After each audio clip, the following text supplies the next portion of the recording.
Assalamualaikum warahmatullahi wabarakatuh. Salam sejahtera untuk kita semua. Salam sehat untuk Bapak Ibu sekalian di rumah. Bapak Ibu yang saya hormati, izinkan saya bertanya, pernahkah pagi-pagi Bapak Ibu duduk di meja makan, hendak menyendok bubur hangat untuk sarapan, tapi tiba-tiba sendok di tangan bergoyang sendiri? Atau ketika sedang minum teh bersama keluarga, cangkir di tangan bergetar, air tehnya tumpah sedikit demi sedikit, membasahi taplak meja? Mungkin Bapak Ibu pernah mengalami momen ketika ingin menulis surat atau pesan singkat untuk anak, tapi tulisan tangan terlihat berantakan, tidak karuan, seperti ada getaran yang mengganggu. Saya ingin bercerita tentang seorang pasien. Sebut saja Ibu Maryam, usia 71 tahun. Beliau datang ke ruang praktek saya dengan mata berkaca-kaca. Beliau bercerita bahwa sudah 2 bulan ini, ia tidak berani makan di warung atau di acara arisan. Setiap kali ada undangan, ia selalu menolak dengan alasan sakit. Padahal, sebenarnya, ia malu. Malu kalau tangannya gemetar saat menyuap nasi, malu kalau orang-orang melihat dan bergumam, "Kasihan ya, Ibu Maryam sudah pikun, tangannya goyang terus." Yang paling menyayat hati, beliau bilang, "Dok, saya sudah tidak berani menggendong cucu saya yang baru berusia 2 tahun. Saya takut kalau tangan saya goyang, saya jatuhkan dia."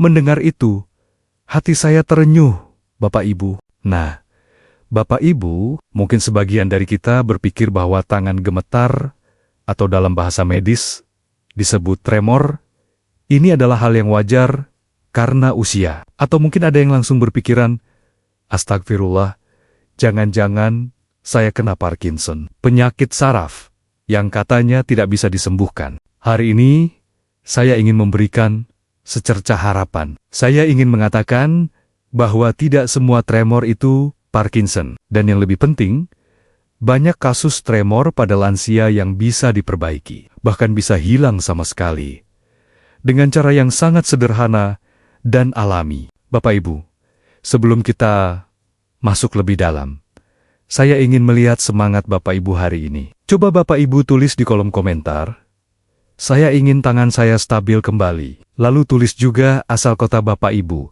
Misalnya, "Saya ingin tangan saya stabil kembali dari Aceh, atau dari Padang, dari Palembang, dari Banjarmasin, dari Manado, dari manapun Bapak Ibu berada." Tulis saja. Biar saya tahu bahwa Bapak Ibu serius ingin sembuh, dan saya akan mendoakan satu persatu dari sini. Saya Dr. Irfan Ali, dan hari ini kita akan membahas satu rahasia besar yang mungkin belum pernah Bapak Ibu dengar sebelumnya. Rahasia tentang mengapa tangan kita bisa gemetar, dan bagaimana cara menyambung kembali saraf-saraf yang mulai aus ini dengan satu bahan sakti yang sangat sederhana, yang mungkin sudah puluhan tahun ada di dapur Bapak Ibu. Mari kita pelen-pelen memahami apa yang sebenarnya terjadi di dalam tubuh ketika tangan mulai gemetar. Saya ingin Bapak Ibu membayangkan sebuah radio tua yang ada di rumah. Radio itu sudah menemani keluarga Bapak Ibu mungkin puluhan tahun. Di dalam radio itu ada kabel-kabel kecil yang menghubungkan satu komponen dengan komponen lainnya. Kabel-kabel ini dilapisi dengan semacam kulit pembungkus, isolasi, supaya arus listriknya mengalir lancar dan tidak bocor. Nah, setelah bertahun-tahun, karena panas, karena usia, atau mungkin karena lembab, isolasi kabel itu mulai mengelupas. Ada yang retak, ada yang terkelupas sedikit. Akibatnya, arus listrik yang seharusnya mengalir mulus dari satu titik ke titik lain jadi tersendat. Kadang nyambung, kadang putus, kadang merambat ke tempat yang salah. Radio itu mulai rusak, suaranya tidak jernih lagi. Kadang mendengung, kadang putus-putus, tidak karuan. Bapak Ibu, tubuh kita punya sistem yang mirip dengan itu. Di dalam tubuh kita, ada miliaran kabel halus yang disebut saraf. Saraf ini menghubungkan otak sebagai pusat komando dengan seluruh anggota tubuh, termasuk tangan kita. Setiap kali Bapak Ibu ingin menggerakkan tangan untuk mengambil sendok, otak mengirim sinyal listrik melalui saraf. Sinyal itu berbunyi, "Tangan, gerak perlahan ke kanan, raih sendok itu." Genggam dengan lembut, dan dalam keadaan normal. Tangan akan patuh melakukan perintah itu dengan halus, lembut, dan stabil. Seiring bertambahnya usia, isolasi saraf ini bisa aus, bisa menipis, bisa rusak. Dalam istilah medisnya disebut demyelinasi atau degenerasi saraf. Ketika isolasi ini rusak, sinyal dari otak tidak bisa mengalir dengan lancar. Sinyalnya bocor, terputus-putus, kacau. Akibatnya, perintah yang sampai ke tangan menjadi kacau balau. Tangan jadi bingung. Dia goyang sendiri, tanpa bisa dikendalikan. Inilah yang kita sebut tremor. Sekarang, Bapak Ibu, yang menarik adalah mengapa isolasi saraf ini bisa rusak. Ada banyak penyebab. Tapi salah satu yang paling utama adalah kekurangan nutrisi. Saraf itu butuh makanan, butuh asupan gizi untuk mempertahankan dan memperbaiki isolasinya. Kalau makanan untuk saraf ini tidak pernah masuk, ya isolasinya cepat aus. Ibaratnya, sarafnya lapar Bapak Ibu, dia kelaparan selama bertahan-tahan, lalu dia mogok kerja, akhirnya tangan jadi goyang. Inilah mengapa saya katakan di awal, bahwa dalam banyak kasus, tremor pada lansia bukanlah vonis mati, bukan Parkinson yang tidak bisa disembuhkan. Ini adalah alarm yang memberitahu kita, tolong, saya lapar, beri saya makan. Dan kabar baiknya, makanan untuk saraf ini sangat sederhana dan mudah didapat. Saya ingin Bapak Ibu membayangkan dua hal. Pertama, bayangkan lantai rumah yang retak-retak. Kalau hanya didiamkan, retaknya akan semakin lebar, semakin dalam, akhirnya ambrol. Tapi kalau retik-retik itu segera ditambal, diisi dengan semen dan pasir yang tepat, lantai akan kembali mulus dan kuat. Kedua, bayangkan tanaman yang layu, daunnya menguning, batangnya lemas. Itu tandanya tanaman kekurangan air dan pupuk. Begitu disiram dan diberi pupuk, dalam beberapa hari, daunnya akan segar kembali, batangnya tegak berdiri. Nah, saraf kita yang aus ini juga bisa diperbaiki, asalkan diberi nutrisi yang tepat. Dan nutrisi yang paling dibutuhkan oleh saraf kita adalah magnesium dan vitamin B kompleks, terutama vitamin B1, B6, dan B12.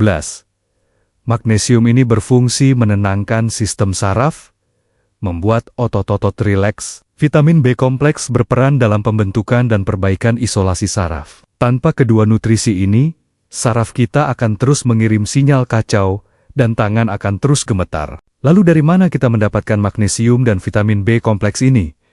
Apakah harus membeli suplemen mahal di apotek? Tidak, Bapak Ibu.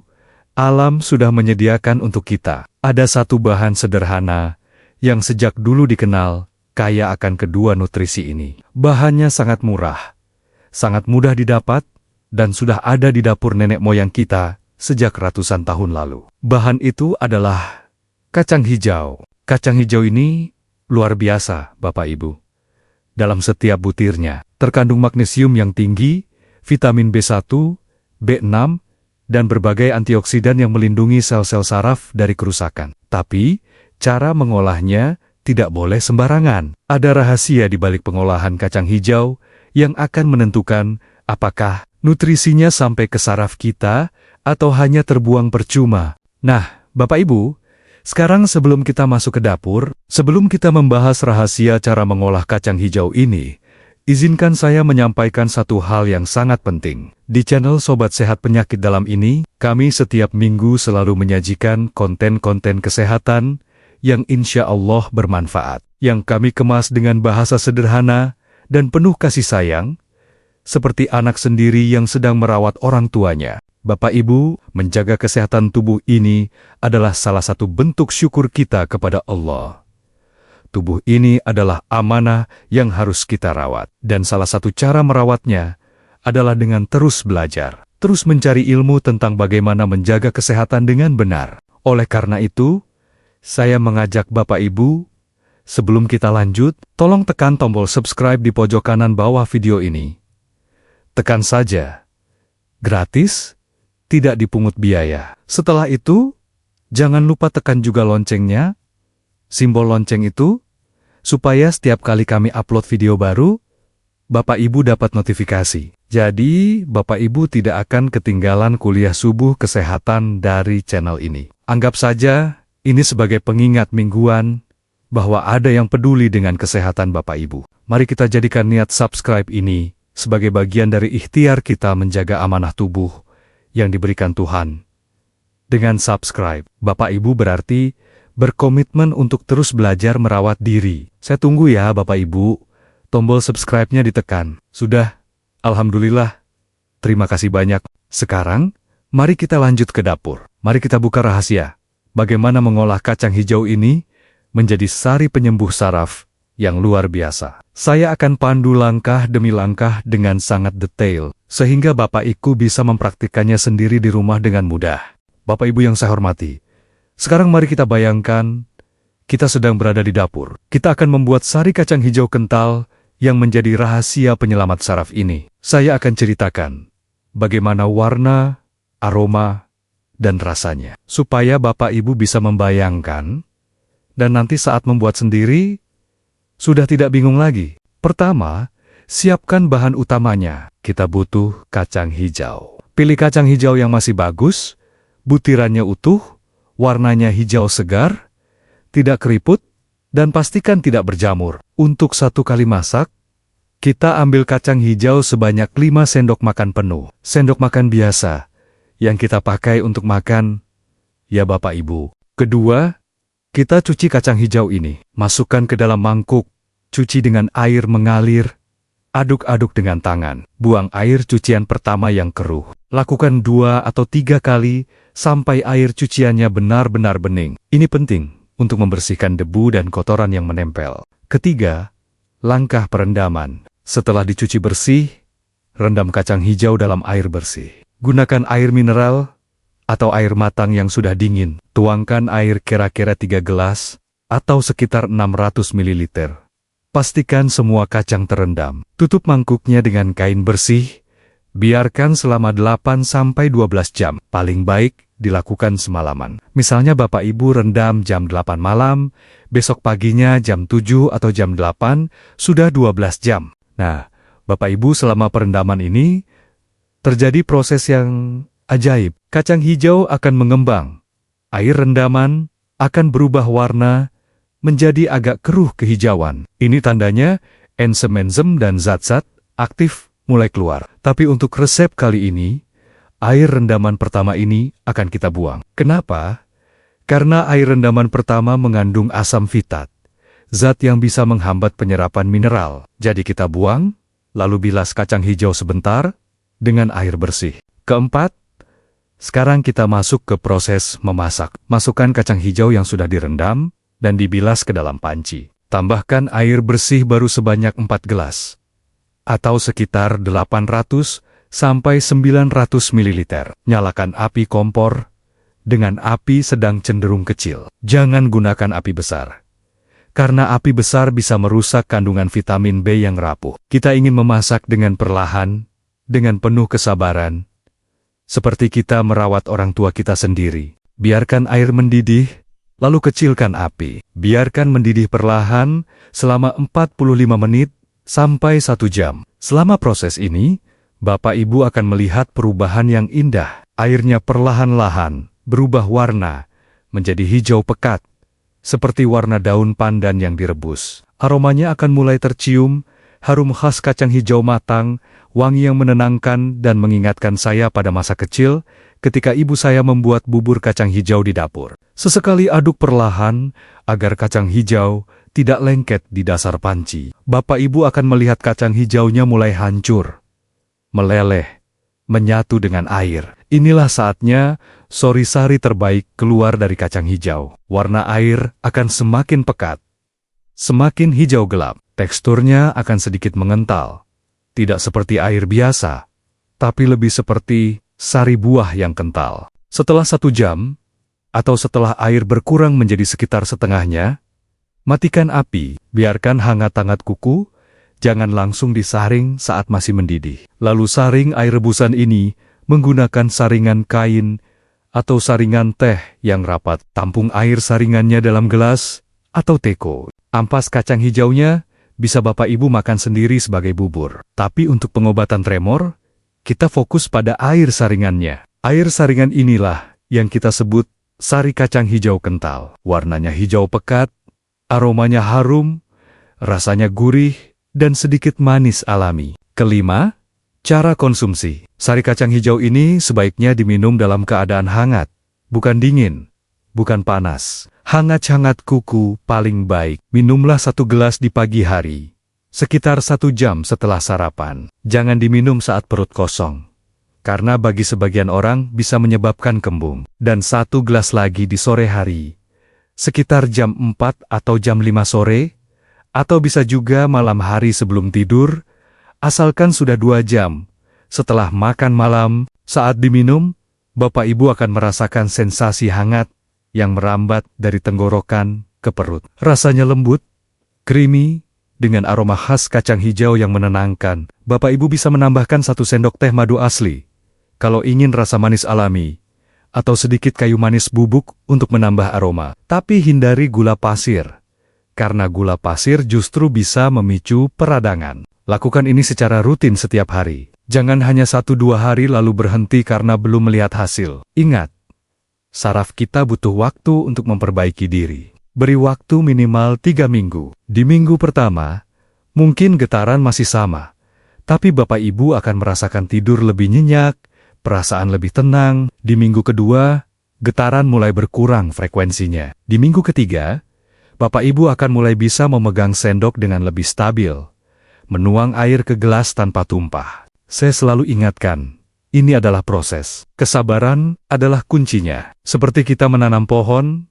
kita tidak bisa memetik buahnya keesokan hari. Kita harus menyiram, memberi pupuk, dan menunggu dengan sabar. Begitu juga dengan saraf kita. Sekarang, Bapak Ibu, saya ajak untuk melakukan sesuatu yang sederhana. Coba Bapak Ibu lakukan di tempat duduk Bapak Ibu sekarang. Rentangkan kedua tangan Bapak Ibu ke depan, lurus, sejajar dengan bahu, telapak tangan menghadap ke bawah. Tahan posisi ini selama 10 detik. Amati, apakah tangan Bapak Ibu bergoyang? Apakah jari-jari bergetar? Kalau iya, catat dalam hati. Sekarang, coba Bapak Ibu ambil segelas air kosong. Atau kalau ada gelas berisi air setengahnya, pegang gelas itu dengan tangan kanan. Angkat setinggi dada, seperti hendak minum. Tahan beberapa detik.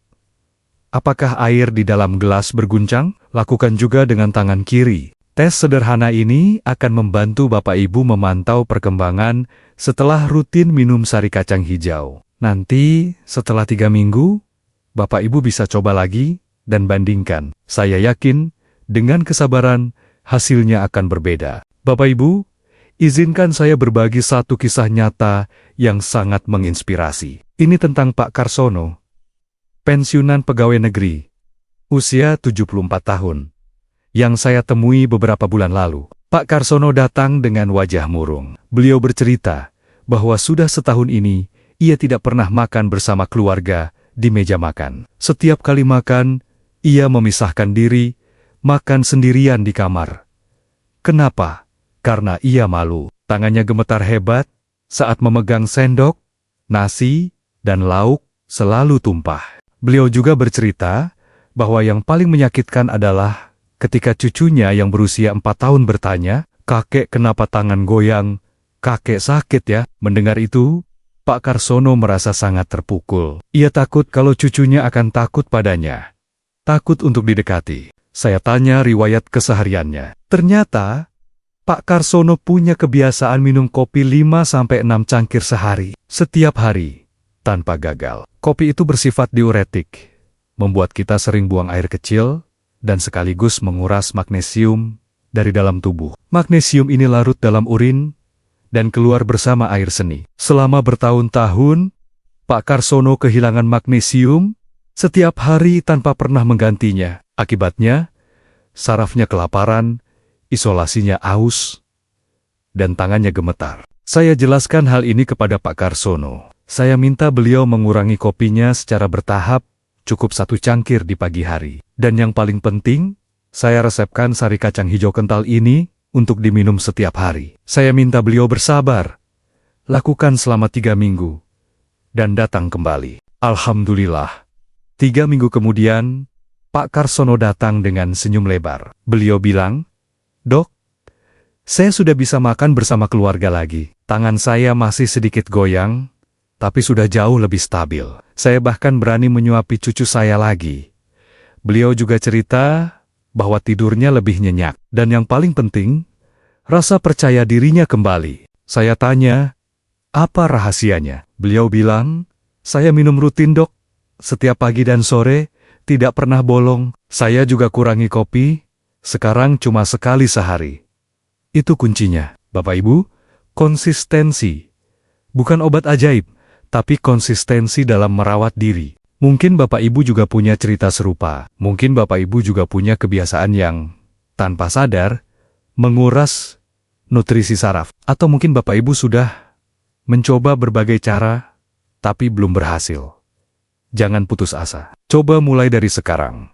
Dengan niat yang tulus, dengan kesabaran, insya Allah hasilnya akan datang. Bapak Ibu, sobat sehatku yang sangat saya cintai karena Allah, kita sudah sampai di penghujung perbincangan kita sore ini. Saya ingin merangkum pesan-pesan penting yang sudah kita bahas, agar mudah diingat dan diamalkan. Pertama, tangan gemetar atau tremor seringkali bukan Parkinson, tapi tanda bahwa saraf kita kekurangan nutrisi, sarafnya lapar. Kedua, saraf yang aus ini bisa diperbaiki dengan memberikan makanan yang tepat, terutama magnesium dan vitamin B kompleks. Ketiga, kacang hijau adalah sumber magnesium dan vitamin B yang luar biasa.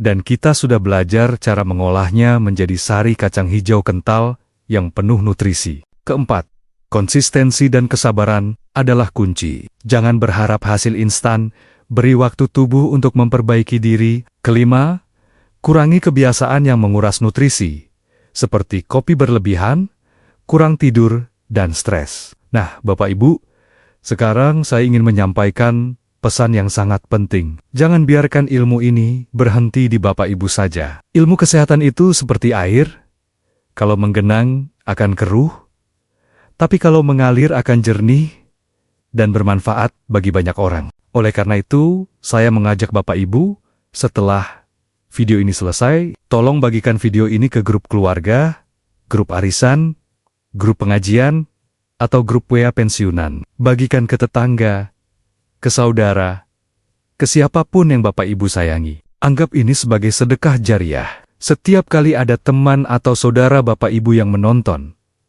lalu mereka mempraktekkannya, lalu tangan mereka stabil kembali, insya Allah pahalanya mengalir terus.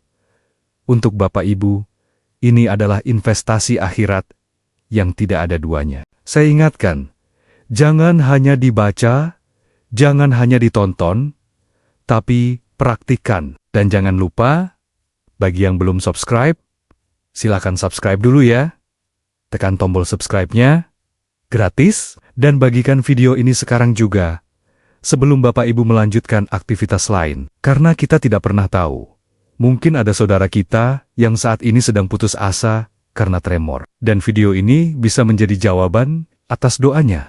Saya tutup dengan doa yang tulus, dari lubuk hati yang paling dalam. Ya Allah, Tuhan yang Maha Pengasih, kami bersyukur atas nikmat sehat dan nikmat usia yang Engkau berikan. Kami mohon, dengan segala kerendahan hati, sembuhkanlah saudara-saudara kami yang sedang mengalami gangguan saraf. Stabilkanlah tenggon-tenggon mereka yang gemetar. Lancarkanlah jerokin-jerokin mereka yang kaku. Berikanlah kesabaran dan kekuatan kepada para lansia dalam menjalani sisa usia mereka. Dekatkanlah hati anak cucu kepada mereka, dan jadikanlah mereka sumber keberkahan bagi keluarga. Ya Allah, turunkanlah kesembuhan dari sisi-Mu, kesembuhan yang tidak menyisakan sakit sedikit pun. Amin, ya Robbal Alamin. Saya Dr. Irfan Ali, mohon maaf yang sebesar-besarnya jika ada kata-kata yang kurang berkenan, jika ada penjelasan yang kurang sempurna. Sebaik-baiknya manusia, tetaplah tempat salah dan lupa, dan kebenaran mutlak hanya milik Allah Subhanahu wa Ta'ala. Sampai jumpa di video Sobat Sehat Penyakit dalam selanjutnya, dengan topik-topik menarik lainnya. Tetap semangat, tetap sehat, dan jangan lupa bahagia. Jaga diri baik-baik, karena Bapak Ibu sangat berharga bagi keluarga. Wassalamualaikum warahmatullahi wabarakatuh. Salam hangat selalu dari saya untuk Bapak Ibu di rumah.